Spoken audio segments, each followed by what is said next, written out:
The clashes on May 28 began a new series of conflicts between Thailand and Cambodia.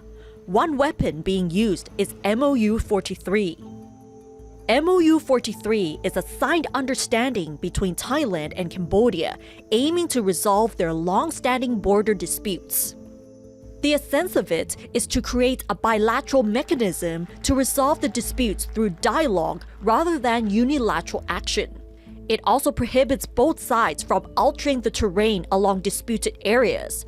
This part of the MOU has been brought up following the May 28 clashes as Cambodian soldiers allegedly dug trenches at the Chongbuk border pass in Ubon Ratchathani province.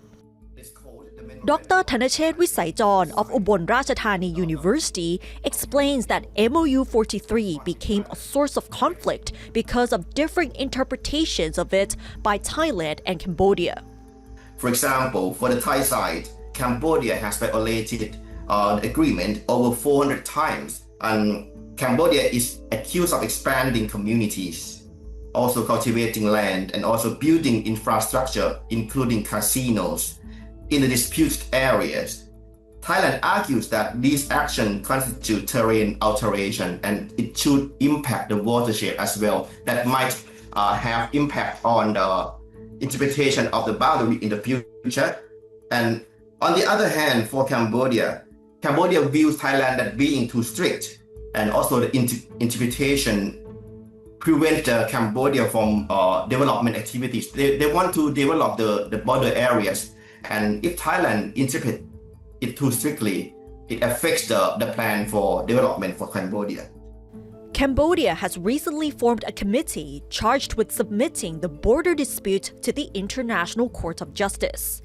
As to why Cambodia vows to escalate the matter to the World Court, Dr. Thanachet says there are three main reasons.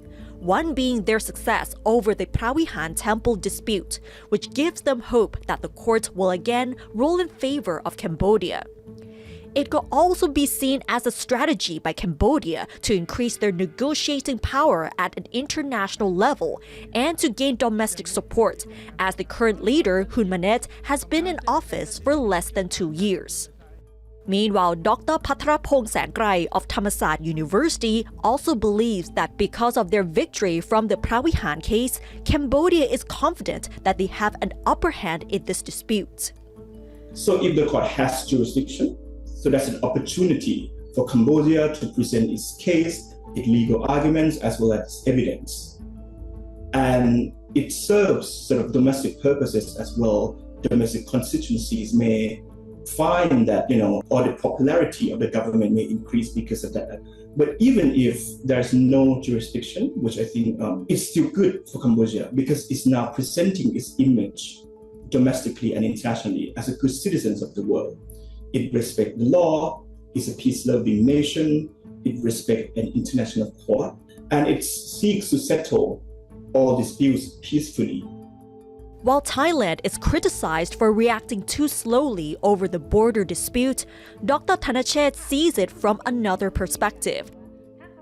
In my opinion, the Thai government's handling of this crisis reflects a deliberate strategic approach that has evolved from initially reactive and pretty slow measures to more proactive diplomacy, especially during the past 3 or 4 days. I would characterize this as a calculated defense of Thailand's national interest through multiple diplomatic channels.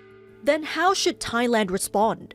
It should insist the court has no jurisdiction at all over the matters. Thailand has not consented to the jurisdiction of the court, but that's not enough. Second, the Thai government should also explain to the public at large that existing bilateral mechanisms are still very effective.